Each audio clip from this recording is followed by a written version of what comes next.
Quand j'ai commencé à avoir suffisamment de miel, j'ai commencé à faire un marché. Donc j'étais sur ce marché, je vendais mon miel, et une des premières demandes qu'on m'a faites, c'est de la gelée royale. La gelée royale, je ne savais même pas ce que c'était. On est parti d'un constat un petit peu d'amertume en disant je vends mon miel à mes clients, je le vends de confiance, parce que je sais que c'est moi qui les produis. Et puis ils demandent de la gelée royale, mais cette gelée royale, ben, j'en ai pas et j'aimerais bien pouvoir leur fournir. Alors j'ai commencé tout seul dans mon coin.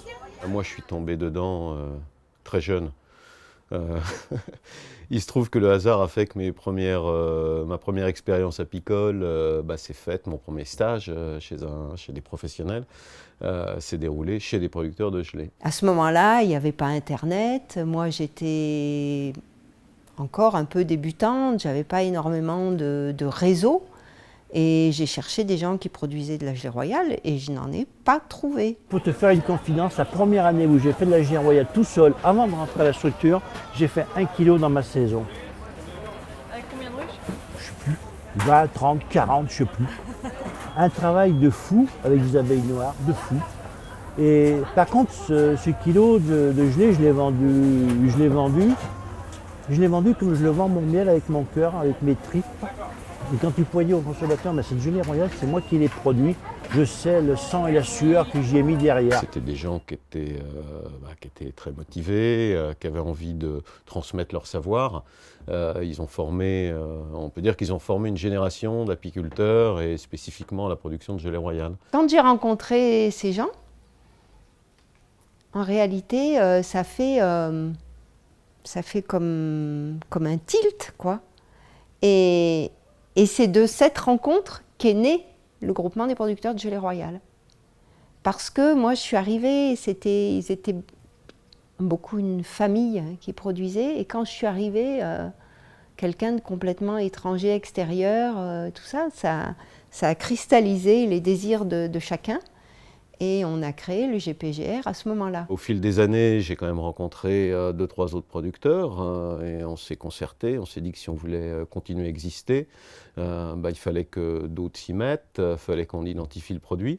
Et en créant le GPGR, même si au départ on était 5, l'année d'après on a été 8 ou 9, et puis bon, on a grossi tranquillement au début, mais on partageait tout ce qu'on savait, tout ce qu'on ne savait pas, tous nos projets, nos rêves, et on travaillait ensemble, on avançait ensemble. Et c'est amusant parce que moi, j'ai toujours enregistré ce que je produisais depuis toujours. Et la courbe de gelée royale, voilà, elle était comme ça, puis hop, elle a monté. Mais c'était impressionnant, quoi. D'année en année, je progressais en quantité produite à la ruche. C'était vraiment la production à la ruche. Et puis, il y avait une émulation, il y avait un désir de progresser commun. Et on travaillait en équipe, bien qu'on soit répartis aux 4 coins de la France.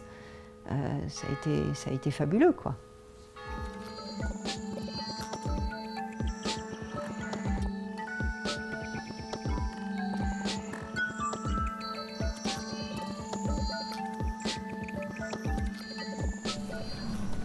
2007. Oh, mais il était là. 2009, Happy Mondial. Ouais. T'es rentré en 2007 Non, là moi je suis rentré en 2006, je crois. Je suis Ma première arrivée en assemblée générale 2004. 2006. C'est quoi ça? Bah, je sais pas, il y a une courbe avec seul, couple sans enfant. C'est le profil du consommateur. Oui, ça doit être l'étude. Regardez la commission sélection, les c'est très sérieux. T'es déjà en sélection, toi là? Moi, je suis arrivée au CA en 2002, je crois. Et en sélection début 2013 en fait.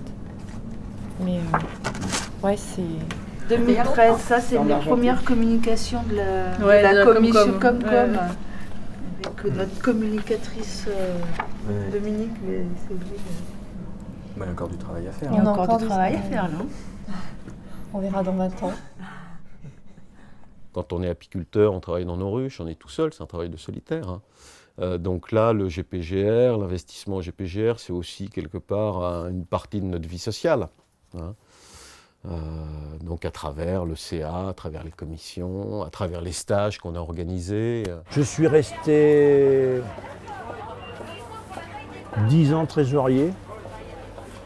et 12 ans en conseil d'administration. Voilà. C'est tout. J'ai accueilli des stages d'initiation à la Gelée Royale. J'ai organisé l'Assemblée Générale 2 fois. On a fait ce livre. En 2010, on a fait ce livre sur la production de Gelée Royale. On est en train de le rééditer. Donc tu vois, c'est vraiment ma vie professionnelle, elle est très en lien avec le GPGR, même si aujourd'hui, j'y passe beaucoup moins de temps. Hein. On se fait dévorer par la structure, mais on le veut bien. Puis on est content de se faire dévorer. On investit son temps pour le fonctionnement d'une structure parce qu'on a un certain nombre de convictions. Et il faut des gens qui s'investissent à un moment ou à un autre. L'investissement, il doit être total et en permanence. Quand on a envie que ça avance, quand on est soutenu, quand il y a une équipe qui bosse et puis qu'on n'est pas tout seul, on y va quoi. Hein.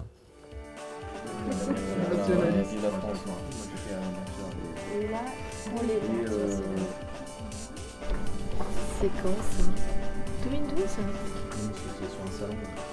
Ça faisait beaucoup sourire hein, dans la filière apicole. On nous regardait un peu avec condescendance en disant ouais ils sont bien gentils, mais enfin bon la Gelée Royale, bon maintenant elle est chinoise, point quoi. Hein. La page était tournée quoi. Hein. Quand on voulait arriver à quelque chose pour le bien commun et qu'on y mettait toute son énergie, et ben finalement on finissait par y arriver quoi. Parce que ça n'a pas été tout seul. Hein. Ce qui est important dans notre boulot, c'est qu'on est tous solidaires les uns des autres. Et quand tout le monde marche dans le même sens, ça va bien. Il suffit qu'il y en ait un qui boite ou qui fasse une bêtise, c'est l'ensemble du groupe qui déguste. Voilà. L'intérêt collectif a toujours été privilégié par rapport aux intérêts individuels à très court terme. Hein. Et le fait d'avoir une marque collective implique chacun dans ses actions et je crois que ça a été vraiment, c'est ce qui a soudé les adhérents entre eux. Ouais. J'imaginais pas qu'on en serait là aujourd'hui, hein, certainement pas. Bon, si on s'y investit, c'est qu'on avait quand même des espoirs, hein, mais non, je pensais pas que ça se structurerait aussi bien. Et qu'aujourd'hui, on aurait autant d'adhérents et une telle reconnaissance dans la filière, par les autorités administratives, par nos financeurs. Non, je ne l'imaginais pas. C'est dû à plusieurs facteurs. Il y a la première, c'est l'amélioration de la productivité par colonie. Ça, c'est indéniable. Ça, c'est tout le boulot de sélection qui a été fait du départ et qui porte ses fruits. Ensuite, il y a un deuxième raisonnement économique qui est la crise du marché du miel, où on n'avait pas trop de miel et qui était beaucoup plus facile de produire de la Gelée Royale. Il faut dire que l'atout qu'on a par rapport à d'autres structures apicoles ou autres, c'est qu'il y a un enjeu économique pour les adhérents eux-mêmes. C'est-à-dire qu'on sait que si on progresse ensemble, eh ben, notre avenir économique, il a plus de chances d'être assuré, quoi. Je pense que c'est ce qui a fait notre force, c'est que justement on avait un cadre, on était entre producteurs et uniquement entre producteurs, professionnels. Et puis après, donc, il y avait un marché qui était là, une bonne valorisation du produit, donc on se lance là-dedans. Et puis le dynamisme de la structure qui a fait que les apiculteurs ont dit oui, c'est une structure qui fonctionne bien, où les gens ils sont d'accord entre eux, ils ne se tapent pas dessus. Dans le monde apicole, c'est relativement assez rare. Laurence, c'est Marie ça ? Marie, Catherine. Catherine, c'est Michel aussi. Elle donne tout ce qu'elle peut, même plus. Ouais, et puis bon, l'investissement, de Rémi, de Catherine, de Sylvain, notre Michel dernier, aussi, et ouais. Michel Carton. Enfin, moi, je n'ai pas connu. Michel Varoud. Michel Varoud. Non, c'est des gens qui croyaient et qu'on montrait. Et qu'on donnait de leur temps et plus que de leur temps. quoi. Ouais, ça nous donne un peu envie de participer pour faire comme eux, essayer de contribuer. Ouais. Puis toujours avec un esprit démocratique quand même. C'est toujours l'Assemblée Générale qui prend les décisions importantes, je pense. C'est rassurant et c'est important, quoi. Oui, l'esprit L'esprit de collégial. la ruche. C'est vrai qu'il y a beaucoup de bénévoles aussi qui participent. Donc je crois que c'est 30%, on avait dit tout à l'heure. 30% du GPGR. Des bénévoles qui participent activement sur beaucoup de sujets. Mais l'Assemblée est vraiment importante et on se retrouve une fois par an et énormément d'échanges et de partage à ce niveau-là. Alors notre but, ça a été tout de suite de développer la production de gelée royale française et aussi de permettre à des apiculteurs de s'installer en production de gelée royale ou avec une production de gelée royale. C'est vraiment les deux enjeux, mais on partait de très très bas, puisque en 1995, quand on a créé le GPGR, personne au monde ne pouvait dire cette gelée royale vient de tel ou tel endroit. Au tout départ, ce qu'on voulait, c'était exister et être reconnu. Donc, que le produit soit reconnu, pardon. Enfin, les deux. Voilà, nous, le produit. Donc, l'idée de départ, ça a été la marque commune. Donc, analyse pollinique des gelées royales. Et comme les pollens de la flore chinoise n'ont rien à voir avec les pollens de la flore française, en très peu de temps, on a abouti à une possibilité d'identifier la gelée royale française par l'analyse pollinique. Donc ça, c'était déjà extraordinaire pour nous.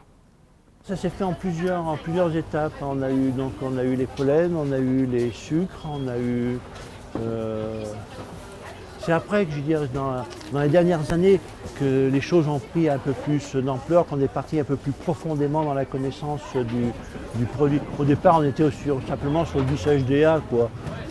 Faudrait reprendre un petit peu les types d'analyses que l'on avait à l'époque, mais ça tenait sur 5 lignes, hein. C'était hyper court. Mais pour nous, c'était déjà du bonheur, quoi. On avait fait quelque chose et on l'avait fait bien. Voilà. On a commencé à travailler avec, à l'époque, l'AFSA, principalement avec Jean-François Antinelli, pour caractériser notre produit, pour mieux le connaître. À partir de là, pour mettre en place une charte de qualité. Et de la charte de qualité est venue la marque commune, identifiée par le logo. Donc ça a été vraiment... Bon, ça ne s'est pas fait comme ça, hein, ça a pris quelques années. Un des grands enjeux de cette époque-là, ça a été la charte de qualité. Puisque nous, on voulait produire une gelée royale de haute qualité pour se démarquer de tout ce qui pouvait se faire par ailleurs. En grandissant, donc, on a créé des commissions au sein de la structure, hein, de façon à aborder des problématiques particulières et d'impliquer davantage d'adhérents. On a fait du travail sur la sélection. Énormément de travail sur la sélection. Qu'est-ce qu'on a fait encore? On a fait beaucoup de choses. Bonjour Anne. Le guide technique du producteur de gelée royale, ça a été quand même une étape aussi intéressante, parce que ça a été un travail collectif aussi. C'est quelque chose qui nous tenait quand même à cœur, parce que c'est vrai que dans la littérature apicole, on évoque souvent la gelée royale, mais enfin c'est un support qui manquait terriblement. Ouais.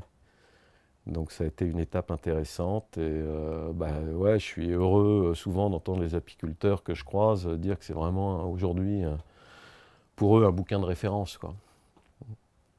C'est Marie qui est en tribune.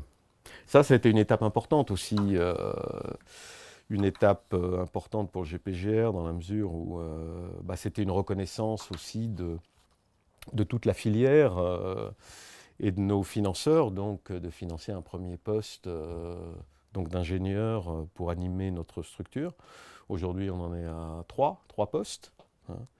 Mais le premier, ça nous a marqué, hein, parce que c'est vrai qu'on a fonctionné uniquement sur le bénévolat pendant une bonne dizaine d'années. Je vais éteindre mon portable, si vous voulez bien. Sur l'histoire de marque, moi je suis ça de loin, parce que je suis plus aux manettes, donc pour moi c'est un peu plus complexe. De loin, ça paraît être une espèce d'usine à gaz, je ne sais pas s'il faut mettre des guillemets ou pas. Mais je suis peut-être moins impliqué dans le fonctionnement de la structure que je n'étais pas autrefois. Peut-être que j'en vois moins l'intérêt personnellement. Collectivement, je pense que ça a certainement une importance, ça sera difficile à mettre en place. On a créé une coopérative, le dernier outil prolongement de notre structure, technique, donc une structure commerciale, donc on en attend beaucoup. On est un certain nombre à s'y impliquer et je ne doute pas qu'on va y arriver, mais ça prend du temps, ça demande beaucoup d'énergie aussi. Maintenant, on a une structure, on a du personnel qui bosse là-dessus, on a des stages de formation, on a plein d'outils qui sont à disposition des apiculteurs pour qu'on apprenne aussi à s'en servir. C'est ça aussi qui fait la richesse. Au départ, il n'y avait pas tout ça, il a fallu tout créer de A jusqu'à Z. Moi, je veux dire, l'une de mes plus grandes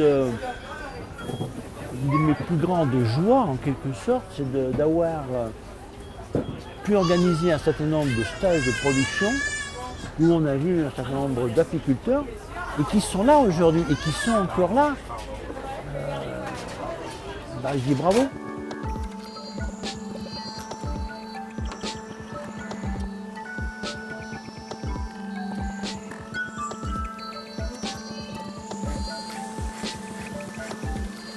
Et puis la première assemblée générale que j'ai faite, et je l'ai faite, alors parce que ça va laisser des souvenirs à quelques-uns, on était dans une petite maison dans le Cher ou dans l'Indre, où on avait une cheminée, qu'on mettait du bois dans la cheminée.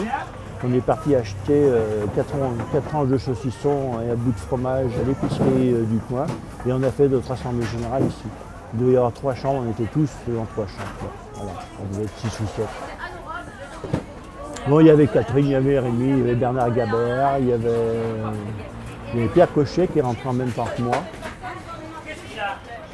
Il y avait Michel Fortin, qui est complètement disparu de la circulation. Maintenant qu'on a fait peut-être le tour. On a fait oui, les assemblées générales sont aussi des lieux d'échange sur les techniques. Les toutes premières années, c'est vrai quand on était très peu nombreux, c'était des échanges, c'était des tours de table, donc chacun parlait de ses expériences, c'était super enrichissant, c'était un moment important des AG, mais bon, aujourd'hui on est trop nombreux pour continuer à fonctionner comme ça, mais il y a toujours des espaces réservés donc, autour de thèmes qu'on a préalablement choisis, sur des présentations de matériel ou sur des problématiques particulières. Je crois que c'est particulièrement apprécié par les adhérents. Ouais. Enfin moi, ce qui m'a énormément plu, mais je pense que je l'ai déjà dit, c'est dans cette aventure, c'est de vivre ensemble. C'est le vivre ensemble qu'on a vécu entre les administrateurs, les adhérents, et cette volonté commune d'arriver à quelque chose qui est complètement à contre-courant de ce qui se passe actuellement. Puisque ce qui se passe actuellement, c'est que toutes les productions partent en Chine. Et nous, notre challenge, c'était de refaire venir la production en France. Bon, alors certes, on n'y est pas arrivé, c'est qu'un début, puisque moi, je pense sincèrement qu'on est à peine à 1% de la production nationale. Je ne sais pas si je me suis investi à 100% de mes moyens, mais moi, je l'ai fait de façon libre et complètement désintéressée. Voilà, ça me paraît aussi important dans la façon dont on aborde le rôle d'un administrateur. Après, une fois qu'on est parti, ma foi, c'est une nouvelle équipe qui vient avec des nouvelles idées, et puis les vieux, de temps en temps, faut qu'ils soient un peu à la traîne.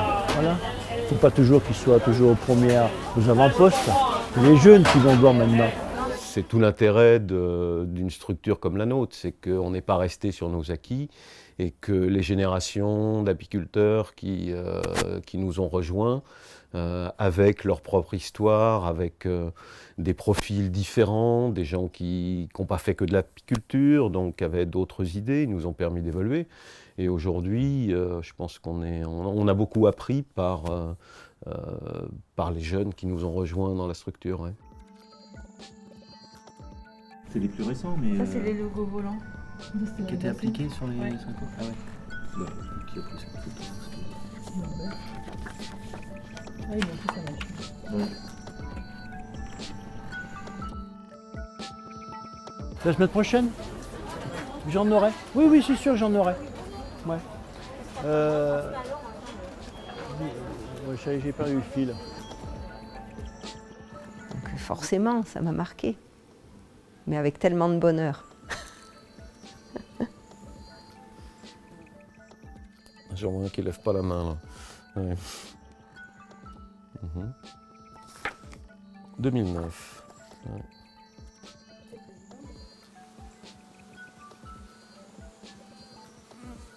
Je ne sais rien, mais j'ai certainement oublié plein de choses.